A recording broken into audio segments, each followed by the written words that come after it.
누가복음 19장. 뽕나무에 올라간 삭개오. 예수님께서 여리고에 들어가 거리를 지나가시는 중이었습니다. 여리고에는 삭개오라는 사람이 있었습니다. 그는 세리장이었고 부자였습니다. 삭개오는 예수님이 어떤 분이신지 보려고 하였으나 사람들 때문에 볼 수 없었습니다. 그는 키가 작았던 것입니다. 그는 예수님을 보려고 앞서 달려가서 뽕나무에 올라갔습니다. 왜냐하면 예수님께서 그 길을 지나실 것이었기 때문입니다. 예수님께서 그곳에 이르러 위를 쳐다보시고 삭개오에게 말씀하셨습니다. 삭개오야, 어서 내려오너라. 오늘 내가 너의 집에서 묵어야 하겠다. 삭개오가 빨리 내려와 예수님을 기쁘게 맞이했습니다. 사람들은 이것을 보고 모두 수군거렸습니다. 저 사람이 죄인의 집에 묵으려고 들어갔다. 삭개오가 서서 주님께 말씀드렸습니다. 주님, 저의 재산의 절반을 가난한 사람들에게 주겠습니다. 그리고 제가 남의 것을 속여 얻은 것이 있으면 4배로 갚겠습니다. 예수님께서 삭개오에게 말씀하셨습니다. 오늘 이 집에 구원이 찾아왔다. 이 사람도 아브라함의 자손이다. 인자는 잃어버린 사람을 찾아 구원하러 왔다. 문화의 비유. 사람들이 예수님의 말씀을 듣고 있을 때 예수님께서 비유를 들어 말씀해 주셨습니다. 이 비유를 드신 것은 예수님께서 예루살렘에 가까이 오셨으므로 사람들이 곧 하나님 나라가 나타날 것으로 생각하였기 때문입니다. 예수님께서 말씀하셨습니다. 어떤 귀족이 왕위를 받아오려고 먼 나라로 가게 되었다. 그는 10명의 종을 불러 한 문화씩 10문화의 돈을 나누어 주면서 말했다. 내가 돌아올 때까지 장사를 하여라. 그러나 그의 백성들은 그를 미워하여 밀사를 뒤따라 보내어 왕위를 줄 사람에게 말을 전하였다. 우리는 이 사람이 우리의 왕이 되는 것을 원하지 않습니다. 그러나 그 귀족은 왕위를 받아가지고 돌아와서 돈을 맡겼던 종들을 불러 장사를 어떻게 했는지 알아보려고 하였다. 첫 번째 종이 와서 말했다. 주인님의 한 문화로 10문화를 만들었습니다. 왕이 그에게 말하였다. 잘하였다, 착한 종아. 너가 아주 작은 일에 충실하였으니 너에게 10마을을 맡기겠다. 두 번째 종도 와서 말했습니다. 주인님의 한 문화로 5문화를 만들었습니다. 왕이 그에게도 말했다. 너에게는 5마을을 맡기겠다. 그런데 또 다른 종이 와서 이렇게 말했습니다. 주인님의 돈을 보십시오. 내가 이것을 수건에 싸두었습니다. 주인님은 엄하신 분이라 제가 주인님을 두려워하여 그렇게 했습니다.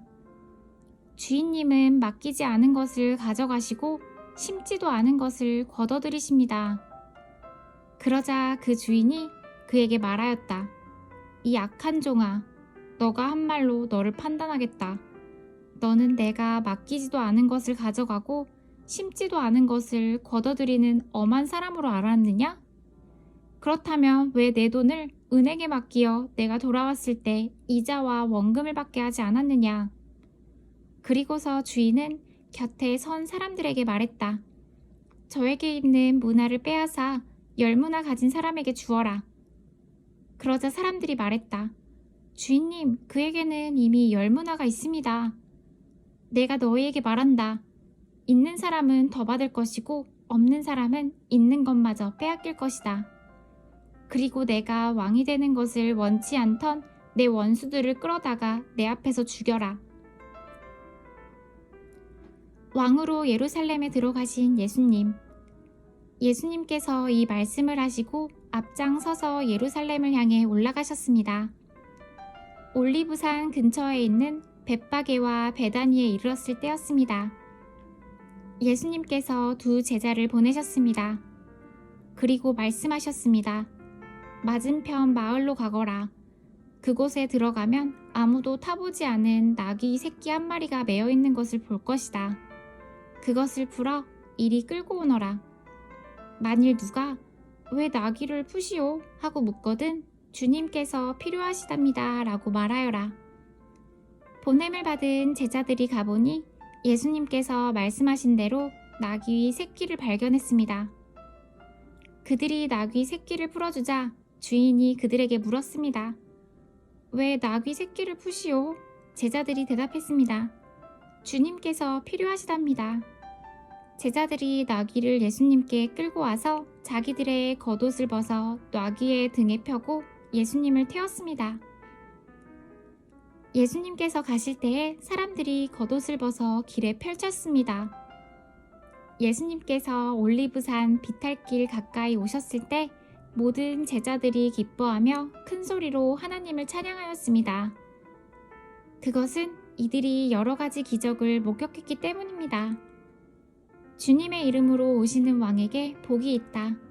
하늘에는 평화, 가장 높은 곳에는 영광. 그러자 사람들 사이에 있던 몇몇 바리새파 사람들이 예수님께 말했습니다.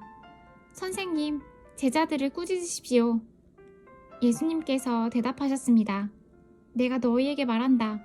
이 사람들이 잠잠하면 돌들이 소리를 지를 것이다. 예루살렘을 위해 눈물 흘리심. 예수님께서 예루살렘에 가까이 오셔서 그 도시를 바라보시고 눈물을 흘리셨습니다. 그리고 말씀하셨습니다.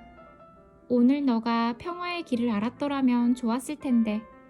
그러나 지금은 이것이 너에게 감춰져 있다. 너의 원수들이 너를 향해 흙덩이를 쌓고 너를 에워싸고 사방으로 포위할 때가 올 것이다. 그리고 너를 짓밟고 너와 함께한 너의 자녀들도 짓밟을 것이다. 또한 돌 위에 다른 돌 하나라도 남지 않게 할 것이다. 이는 하나님께 찾아온 때를 너가 깨닫지 못했기 때문이다. 성전을 깨끗하게 하심. 예수님께서 성전에 들어가 장사하는 사람들을 내쫓기 시작하였습니다. 그리고 그들에게 말씀하셨습니다. 내 집은 기도하는 집이다. 라고 성경에 쓰여 있는데 너희는 이 집을 강도의 소굴로 만들고 있다. 예수님께서 날마다 성전에서 가르치셨습니다. 그러자 대제사장들과 율법학자들 그리고 백성의 지도자들이 예수님을 죽이려고 하였습니다. 그러나 모든 백성들이 예수님의 말씀을 열심히 듣고 있었으므로 예수님을 죽일 방법을 찾을 수 없었습니다.